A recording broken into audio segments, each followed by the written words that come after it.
Valentine's Day finally arrives, and the world seems to feel something, but you.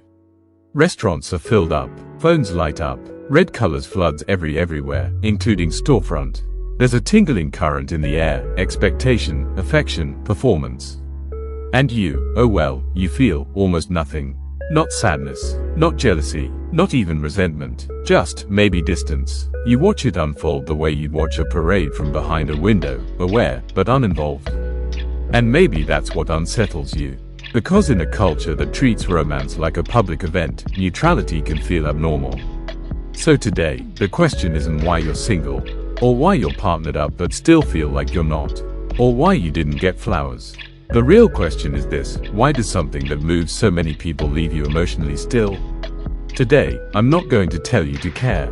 I'm going to help you understand why you don't. There's an unspoken assumption around Valentine's Day that it should move you. That it should activate excitement, a longing, romance, or at least some emotional response. But for many people, it doesn't. And that isn't dysfunction. Not everyone experiences collective rituals as meaningful. Research in personality psychology, particularly the 5-factor model developed by Costa and McCrae, shows that people differ in how strongly they respond to socially amplified events. Those lower in extroversion or high in emotional stability often feel less internal activation around public celebration. It isn't rejection, it's temperament. There's also autonomy. Self-determination theory, proposed by Deci and Richard Ryan, suggests that emotional engagement increases when something feels internally chosen. When a holiday feels culturally prescribed rather than personally meaningful, indifference can reflect psychological independence, not avoidance. And according to Leon Festinger's social comparison theory, not everyone measures themselves against visible relationship markers. It doesn't mean that if you don't interpret public romance as a scoreboard, Valentine's Day loses its emotional charge. Sometimes indifference isn't numbness, it's simply alignment. The real question isn't why you don't feel more, it's whether your neutrality feels peaceful or pressured. Valentine's Day feels amplified because it is designed to be seen, but not everyone is wired to internalize what is displayed. Psychologist Leon Festinger, who introduced social comparison theory, argued that humans evaluate themselves using visible markers in their environment. But later research by scholars like Thomas Musweiler showed that comparison is not automatic for everyone. It depends on how central the domain is to your identity.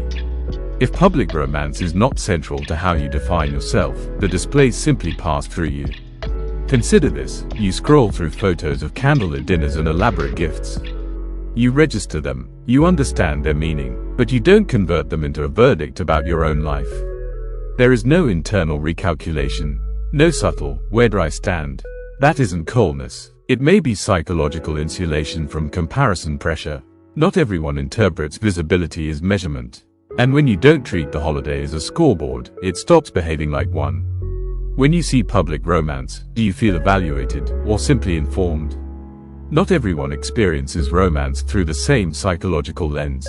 Attachment research, originally developed by John Bowlby and expanded by Mary Ainsworth, shows that people differ in how they regulate closeness and connection. Later work by Phillip and Cindy Hazan extended these patterns into adult romantic relationships. Individuals with secure attachment often don't rely heavily on symbolic gestures to feel bonded. Their sense of connection isn't dependent on public validation or ritualized affirmation. For them, intimacy is ongoing, not event-based. A holiday doesn't intensify or threaten it. Imagine someone in a stable relationship who doesn't feel anxious if nothing elaborate happens on Valentine's Day. They don't interpret it as neglect. They don't need visible proof. Their connection feels steady without ceremony. That indifference may not signal emotional distance. It may reflect internal security. When love feels stable, spectacle becomes optional. If your connection feels steady without display, why should a calendar date change that? Another reason indifference emerges is simple exposure. When something is repeated loudly and commercially, emotional response can flatten. Psychologists studying habituation, including early behavioral researchers like Clark Hull, found that repeated exposure to stimuli reduces emotional intensity over time. The more predictable and saturated something becomes, the less it activates the nervous system. Valentine's Day is not rare. It is marketed weeks in advance. It is standardized, packaged, recycled. For some, that repetition strips it of meaning. Think of the person who once anticipated the holiday but now scrolls past themed ads and identical restaurant specials without reaction. Not out of bitterness, just familiarity. When symbolism becomes formulaic, it can lose depth. Indifference here isn't rejection of intimacy. It's disengagement from repetition. Emotional systems conserve energy when novelty disappears. If something is constantly amplified, does it become more meaningful or more predictable? For some people, indifference toward Valentine's Day is not emotional distance, it is resistance to obligation. Research in self-determination theory by Edward Deci and Richard Ryan shows that intrinsic motivation thrives when actions feel chosen, not prescribed. The moment a behavior feels socially required, emotional engagement can decline. When celebration becomes expectation, it shifts from expression to compliance. Valentine's Day carries subtle rules: express affection visibly, perform romance publicly, demonstrate devotion in measurable ways. Even in healthy relationships, this structure can feel externally imposed. Consider someone who deeply values love but dislikes performative rituals. They prefer spontaneous gestures, private intimacy, quiet consistency. For them, a fixed date dictating emotional expression may feel artificial. Their indifference is not toward connection, it is toward scripted connection. Autonomy matters. When something feels culturally mandated, emotional neutrality can be a psychologically coherent response. Not rebellion, not cynicism, just preference for self-directed meaning. Do you feel disconnected from love, or disconnected from being told how to display it? There is another possibility that receives less attention. Indifference can signal emotional sufficiency. Attachment researchers such as Mikulinsa and Shaver have shown that individuals with secure internal attachment models experience less anxiety around relational milestones. They do not rely heavily on symbolic reassurance to maintain a sense of connection. Their baseline is steady. For someone who feels content in their relational life, whether partnered or single, Valentine's Day may not activate urgency. It doesn't even threaten their worth. It doesn't validate it either. It simply exists. Picture someone spending the evening alone, not out of exclusion but by choice. They read, they rest, they speak with a friend. They do not interpret solitude as deficiency. The day just passes without any narrative or labels by them. That neutrality is not numbness. It can reflect internal stability, a sense that intimacy is not measured by spectacle, nor absence defined by silence. Sometimes indifference is not detachment from love. It is detachment from comparison.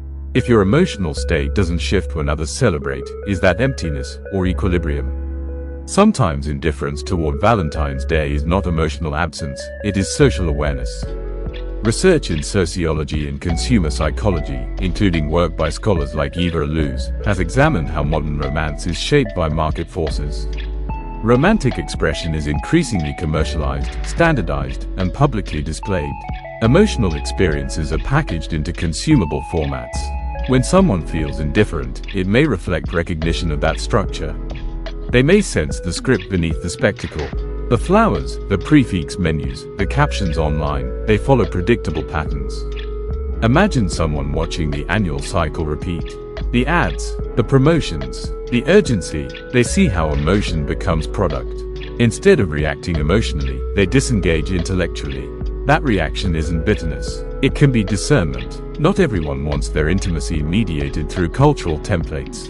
Indifference, in this case, is not about rejecting love. It's about resisting the choreography. Are you indifferent to connection, or to the script you're expected to follow? At its core, Valentine's Day magnifies mostly one thing: relational visibility. Even if you feel indifferent, you may still notice who posts, who celebrates, who is acknowledged. The day acts as a mirror, but not everyone chooses to look. Research on self-concept clarity, including work by psychologist Jennifer Campbell, shows that individuals with stable self-definition are less reactive to external evaluation cues. If you know where you stand in your own life, public rituals lose their ability to unsettle you. Indifference can reflect that clarity. You do not feel compelled to measure yourself against a curated standard. You do not experience the day as a referendum on your desirability or worth. It becomes background noise, and if that neutrality feels calm, not defensive, there may be nothing beneath it to fix. The goal is not to manufacture emotion. It is to understand the shape of the one you have. If no one else was celebrating, would this day still feel different to you at all? Valentine's Day was never just about romance. It was always about amplification. It amplifies what you value. It amplifies what you lack. It amplifies what you refuse to measure yourself against. And it amplifies your thoughts, perception and behavior towards it. If you feel indifferent, that indifference is not random. It is shaped by temperament, autonomy, attachment, experience, and identity. It may actually reflect emotional security. It may reflect independence from comparison. It may reflect fatigue with performance. Or it may simply mean that your sense of connection does not depend on spectacle. Psychologically, indifference is often a boundary. It is the mind deciding that something external does not get to define your internal state. And that decision can be quiet. You are not required to feel elevated because the calendar suggests intimacy should be visible on a particular given day. You are not obligated to experience longing on schedule. Emotional intensity is not proof of depth, and neutrality is not proof of absence. The real insight is this: Valentine's Day only holds power if you allow it to evaluate you. If it passes through your awareness without altering your sense of self, that may not be emptiness. It may be stability, and sometimes, stability looks exactly like indifference. If this analysis gave language to something you've quietly experienced, then please do me a favor by showing me some love and subscribing to the YouTube channel Mind Games Explained. We focus on patterns most people overlook. Comment the psychological pattern you want unpacked next.